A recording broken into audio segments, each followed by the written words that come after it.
Well, President Biden put out a statement urging lawmakers to pass the bill yesterday, but he didn't even mention China once. So much for being tough on them. But that's not all. The bill is stuffed with pork, like billions of dollars in climate change efforts. And our next guest says the bill actually helps China. Joining us now is the chairman of the Republican Study Committee and member of the House Armed Services Committee, Indiana Congressman Jim Banks. Congressman, welcome back to the show.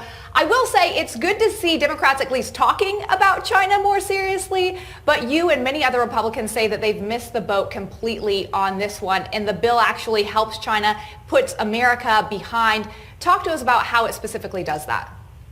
Well, I've been in Washington now for 5 years, and I've seen this over and over again where Democrats have a bill, they name it something that it doesn't have anything to do with. In this case, they've called it the Competes Bill, competing with China.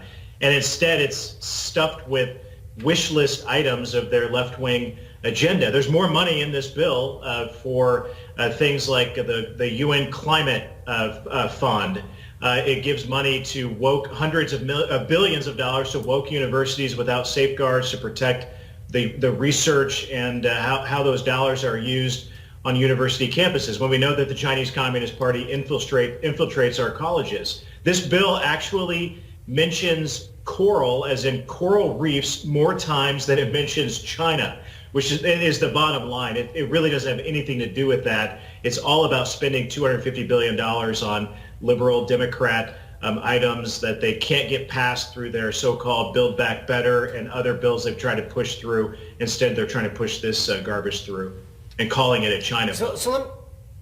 So that's what I want to get at, right? The administration's statement of administration policy that Lindsay just referred to, and all of the things in the bill that you just referenced, Coral, don't seem to be focused on China. But are there talking points focused on China? I mean, in other words, are they selling this as a China bill and then just not mentioning it in the bill? That's what I'm missing here, because they go after everything else, the Middle East, the Arctic, the Pacific Islands, but nothing about actually making us stronger vis-a-vis China. So I don't get what they're doing here. Are they actually trying to just pull the wool over our eyes and saying this is a China bill and then not address China, or are they really not addressing China at all? Well, that's exactly what's going on here, Sean. I mean, it reminds me of the fake infrastructure bill. Remember when it only spent less than 6% of the giant infrastructure bill on actual infrastructure, and the rest of it was Green New Deal type items? That's exactly the same thing here. I mean, there's nothing in this bill that equips America to fight back, hold China accountable, and compete with China economically and militarily. It's just not there. The proof is in the pudding. It mentions equity more than it mentions Chinese Communist Party. So this is all part of the bait and switch strategy of the Democrats. We're all awakened to it. I mean, in fact, this is a great example where Republicans are nearly unanimous in our opposition to this bill. I can only think of one Republican, and his name is Adam Kinzinger. He never even votes with Republicans. I'm not even sure that we would call him a Republican anymore. He's the only one with an R next to his name that says he's going to vote for this garbage.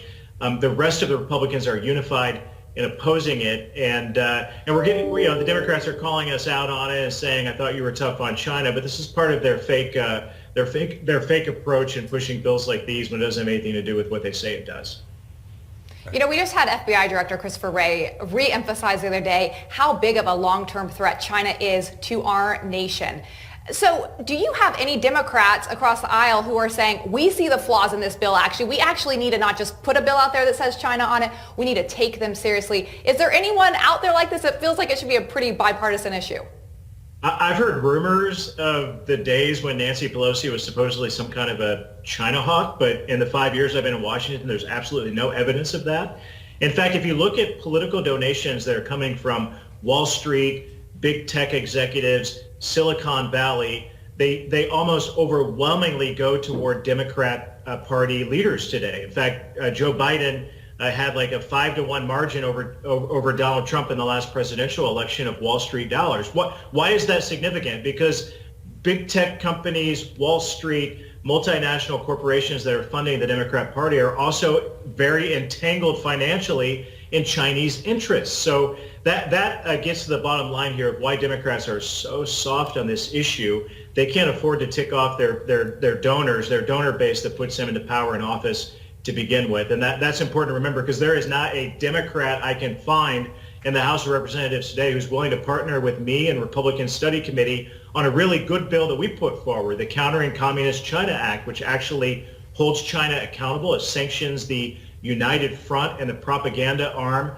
of the Chinese Communist Party that steals our jobs, steals our intellectual property, and does really bad things around the country, even around the world, even to their own people, holds them accountable for it. Their bills don't do that. Our bill does, and there's not a single Democrat who's willing to cross the aisle and work with us to hold China accountable. Congressman, look, I only got 30 seconds left, so I don't mean to jam you on an important issue, but here's what I think. Until we actually create policies that bring manufacturing back to the United States, that we can tell people to buy American goods all they want, but in a lot of cases we don't have a choice. So we need tax policies and other policies that create incentives for U.S. companies to do business and manufacture things in the United States. And until we do that, it's all talk. I'm sorry. I think that we have to have those policies in place that make it a matter of good business to do it, because otherwise, at the end of the day, it's a profit and loss thing, and businesses are going to do what businesses do, right? I mean, that's to me the only way that we actually get this done. Couldn't agree with you more, Sean. Hit them where it hurts, sanction them for their bad behavior, what they do to America, and return to an era where we prioritize made in America goods and manufacturing. That's what we stand for on our side. The other side doesn't stand for that at all. All right. Congressman Jim Banks, appreciate your time this evening. I hope that the Democrats do listen to you guys, because we do need to take China seriously and the threat that they pose. Thanks for being here. Thank you. All right. Well, coming up, schools across